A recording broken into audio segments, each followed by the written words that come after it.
ಕರಕರ ಮಹಾರಾಜನ ಮಹಾಸಾಹಸಕಥೆ. ಕರಕರನ ಜನನ.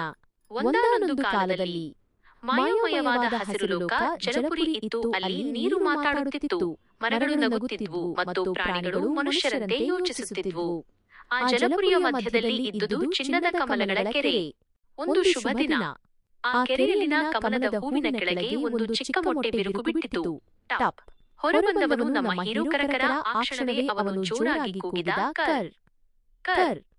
ಆ ಶಬ್ದ ಕೇಳಿದ ತಕ್ಷಣ ಕೆರೆ ಮಿಂಚಿತು, ಆಕಾಶದಲ್ಲಿ ಇಂದ್ರಧನುಷ್ ಮೂಡಿತು. ಹಿರಿಯ ಕಪ್ಪೆ ಹೇಳಿದರು, ಈ ಮಗು ಸಾಮಾನ್ಯ ಅಲ್ಲ, ಇವನು ಭವಿಷ್ಯದಲ್ಲಿ ದೊಡ್ಡವನು ಆಗ್ತಾನೆ. ಶಾಲೆಯ ದಿನಗಳು. ಕರಕರನು ಬೆಳೆದಂತೆ ಅವನನ್ನು ಜಲಪುರಿ ಶಾಲೆಗೆ ಕಳುಹಿಸಲಾಯಿತು. ಅಲ್ಲಿ ಅವನ ಸ್ನೇಹಿತರು ನಿಧಾನ, ಆಮೆ ಚುರುಕು, ಮೀನು ಮಿಂಚು, ಮಾತುಗಾರರಲ್ಲಿ ಚಿಟ್ಕು. ಆದ್ರೆ ಕೆಲವರು ಕರಕರನನ್ನು ಹಾಸ್ಯ ಮಾಡ್ತಿದ್ರು.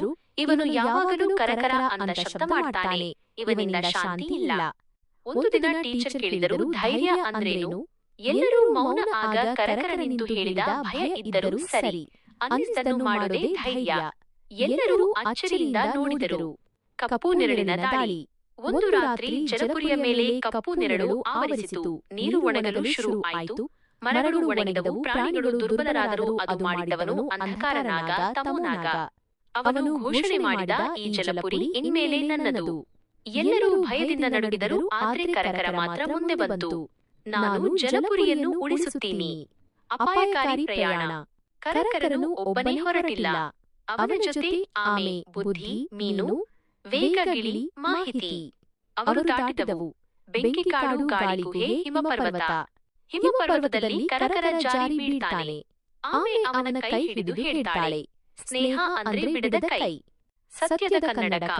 ಪ್ರಯಾಣದ ಮಧ್ಯೆ ಅವರಿಗೆ ಸಿಕ್ಕಿತು ಸತ್ಯದ ಕನ್ನಡಕ. ಅದನ್ನು ಹಾಕಿದ್ರೆ ಎದುರಾಳಿಯ ನಿಜವಾದ ಮನಸ್ಸು ಕಾಣುತ್ತಿತ್ತು.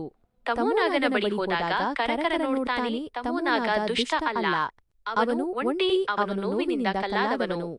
ಯುದ್ಧ ಅಲ್ಲ, ಬದಲಾವಣೆ. ತಮೋನಾಗ ಹೇಳ್ತಾನೆ, ನನ್ನನ್ನು ಎಲ್ಲರೂ ತಳ್ಳಿದರು. ಕರಕರ ಶಾಂತವಾಗಿ ಹೇಳ್ತಾನೆ, ನಾಶ ಅಲ್ಲ, ಸ್ನೇಹ ಆಯ್ಕೆ ಮಾಡು. ಮೊದಲ ಬಾರಿ ತಮೋನಾಗ ಅಳ್ತಾನೆ. ಅವನ ಕಣ್ಣೀರು ಬೀಳುತ್ತಿದ್ದಂತೆ ನೀರು ಮತ್ತೆ ಹರಿಯುತ್ತದೆ. ಕಪ್ಪು ನೆರಳು ಮಾಯ. ಕರಕರ ಮಹಾರಾಜ.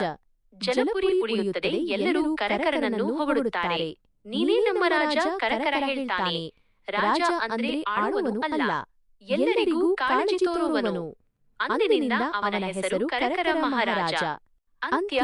ಆದ್ರೆ ಕಥೆ ಅಲ್ಲ, ಇಂದಿಗೂ ಮಕ್ಕಳು ರಾತ್ರಿ ಮಲಗುವಾಗ ಜಲಪುರಿಯ ಕಡೆ ಕಿವಿ ಕೊಟ್ಟರೆ ಕೇಳಿಸುತ್ತೆ, ಕರ್ ಕರ್. ಅದು ಧೈರ್ಯದ ಶಬ್ದ, ಅದು ಸ್ನೇಹದ ಶಬ್ದ, ಅದು ಆಶಯ ಶಬ್ದ. ಕಥೆಯ ನೀತಿ, ಸಮಸ್ಯೆಗಳನ್ನು ಯುದ್ಧದಿಂದಲ್ಲ, ಅರ್ಥ ಮಾಡಿಕೊಳ್ಳುವ ಮನಸ್ಸಿನಿಂದ ಗೆಲ್ಲಬಹುದು. Like, share, subscribe and press the bell icon to get all notifications.